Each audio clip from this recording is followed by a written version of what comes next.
ये ऑपरेशन सिंदूर दगा तो बड़े भाई की यहाँ है, हटी छोटे भाई की। इस ऑपरेशन सिंदूर को लेके ये बता दूं,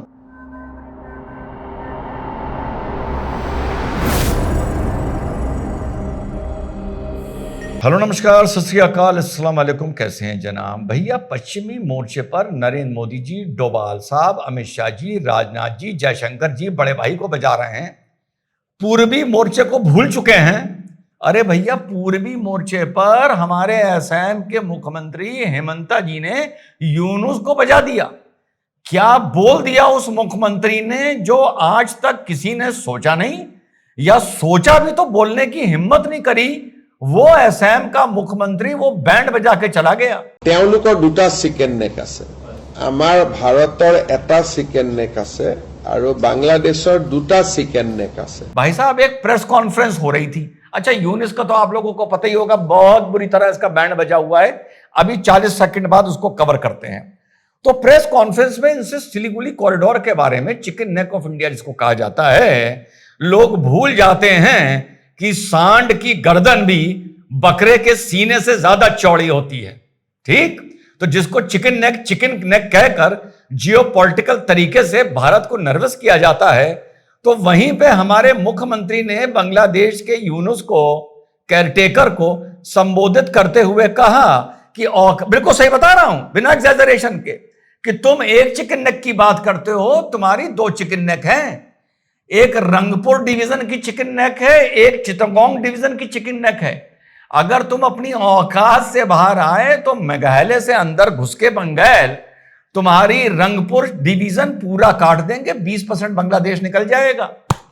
और अगर तुम अपनी औकात में नहीं रहे तो उधर त्रिपुरा से घुसकर बे ऑफ बंगाल जाके छू देंगे। इतना सा है, पूरा तुम्हारा चित्तगोंग डिवीजन कट जाएगा, जहां पर तुम्हारा चित्तगोंग पोर्ट है, जहां से तुम्हारी 90% ट्रेड होती है। 2 मिनट में हाथ में कटोरा आ जाएगा और 35% बांग्लादेश कट जाएगा। दो चिकन नेक से पहली बार ये टर्म मैंने, कम से कम बिल्कुल गलत नहीं बोल रहा, मैंने सुना है कि एक चिकन नेक के बदले तुम्हारे दो चिकन नेक काट देंगे। रंगपुर डिवीजन काट देंगे और चित्तगोंग डिवीजन काट देंगे। ये तो इसका हाल किया हमारे मुख्यमंत्री ने, समझिएगा बात को।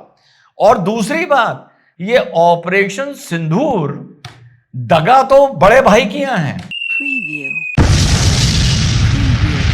हटी छोटे भाई की। इस ऑपरेशन सिंदूर को लेके ये बता दूं कि उनका ऐसा हाल किया है तो ये हमारा क्या हाल करेंगे। ना उन्हें चीन बचाने आ पाया, ना हमें चीन बचाने आएगा। अब आते हैं मुद्दे पर।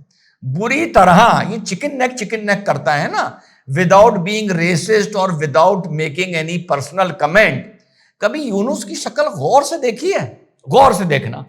वो जो देखा होगा ना, जो मुझे बहुत बुरा लगता है, मैं पहले बोल चुका हूं, ये जो देखा होगा ब्रॉयलर मुर्गियां जो होती हैं, जिनके पर वर नुचे हुए होते हैं, पिंक रंग की बड़ी लंबी सी गर्दन होती है, मैं तो बहुत उस चीज के खिलाफ हूं। उसमें गौर करो, इसकी शक्ल नहीं मिलती है। तो इसका बड़ा बुरा हाल है। बहुत बड़ा नेता बन के बैठा था कि कम से कम 5 साल तक बैठा रहूंगा। वकारुज़्ज़मा जो इनका chief of the army staff है, भाई सलाम है उस आदमी को, सलाम है। उसने इसकी औकात दिखा के इसकी फाड़ के रख दी है। और अब उसी बांग्लादेश में मार्च फॉर यूनिस हो रहा है।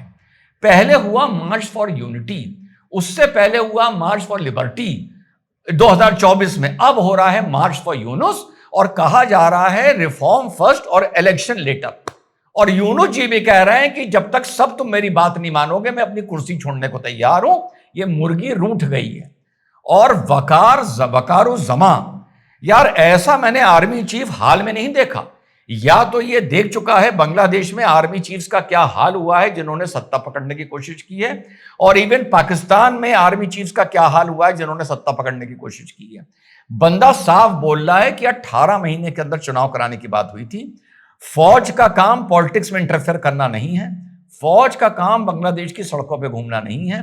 दिसंबर तक आते आते इलेक्शन करा दो और हम ताकि अपने बैरिक्स में वापस जाएं और वो काम करें जिसके लिए हमने जिम्मेदारी ली है। ये वकारुज़्ज़मा बोल रहा है। और इनसे बोल दिया है कि केयर टेकर हो तो पॉलिसी डिसीजन इतने बड़े बड़े ना लो कि तुम्हें यहां से खदेड़ के लात मार के भगाया जाए। साहब, यूनुस की जब मैं पढ़ रहा था कुछ दिन पहले, पर मैंने कहा कभी कोई चीज जुड़ेगी तो इस पर बात करूंगा। इसकी हिम्मत देखिए, 2009 में बांग्लादेश राइफल्स ने एक बगावत की थी, बहुत से लोगों को नहीं पता होगा। उन्होंने बांग्लादेश की आर्मी पर अटैक कर दिया था, 57 फौजी मारे थे और 20 सिविलियन उस लड़ाई में मरे थे। उनके कम से कम 300 लोग जेल में थे। तो यूनुस की इतनी औकात हो गई कि एक कट्टरपंथी संगठन ने हिजबुल तहरीर कर उसके रिकमेंडेशन पर इसने 300 बांग्लादेश राइफल्स वालों को छोड़ दिया। उसके अलावा 400 रेडिकलाइज मौलाना जो जेल में बंद करके रखे गए थे, उसको इन्होंने छोड़ा है। तो वकारुज़्ज़मा ने इससे बोला है कि केयर टेकर हो, इलेक्शन करो और चुपचाप बैठो, इससे ज्यादा अकल ना लगाओ। और इससे पहले जो वकारुज़्ज़मा का बवाल हुआ, इसका एक चेला है कमरुल हसन करके, जो इसका मिलिट्री एडवाइजर है। वो जाकर यूएस एम्बेसी में उनके मिलिट्री अटैची से मिलता है, ये पैरवी करवाने के लिए थ्रू यूएसए कि उसको chief of the army staff बना दिया जाए।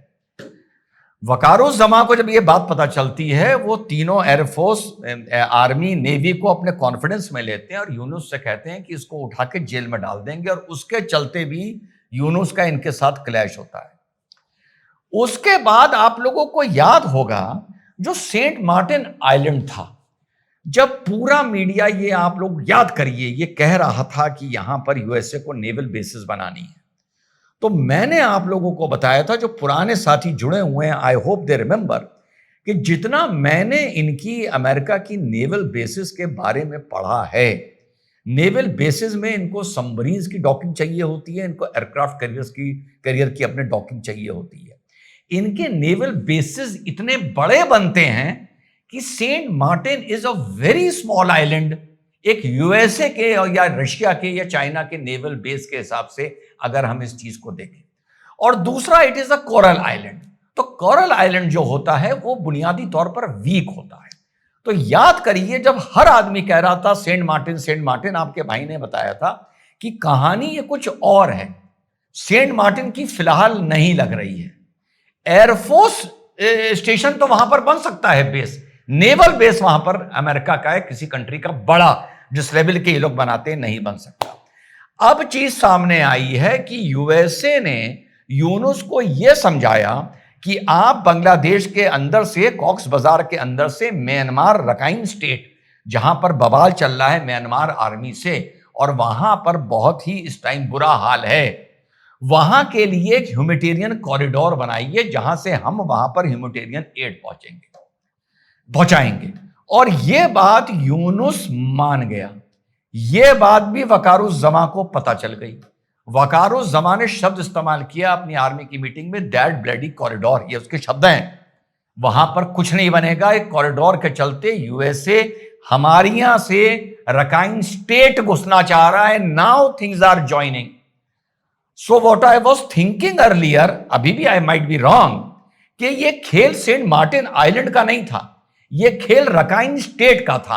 हां, रखाइन स्टेट में अगर इंडिपेंडेंस हथियार देकर अमेरिका दिलवा देता है, तो रखाइन स्टेट ऐसी जगह है जहां पर अमेरिका की बहुत बड़ी बेसिस, चाहे वो एयरफोर्स बेस हो, चाहे वो नेवल बेस हो, बन सकती है। यार आई एग्री। तो ये बात जब वकार को पता चली तो उसने कहा कि ये सब बंद करो, और पूरा प्रोग्राम उसने शेल्फ करवा दिया।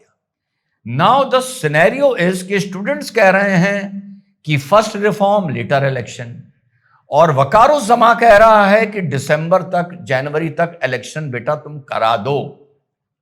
नाउ लेट अस सी कि आने वाले 6 महीने में, 8 महीने में बांग्लादेश का जो मामला है, ये ऊंट किस करवट बैठता है।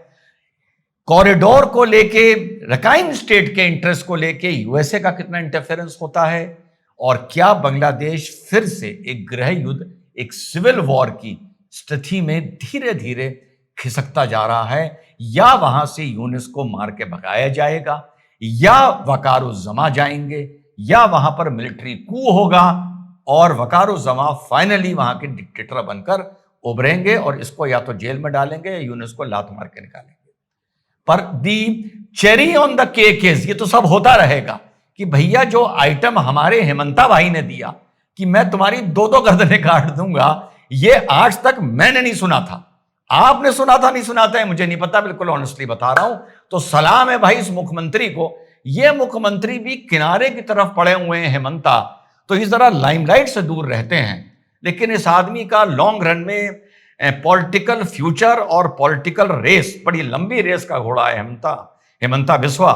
और ये दिल्ली की राजनीति भी आने वाले वक्त में with age on his side, और कांग्रेस के अंदर के सारे गुण जानते हैं, ये आगे लंबी रेस के घोड़े साबित हो सकते हैं।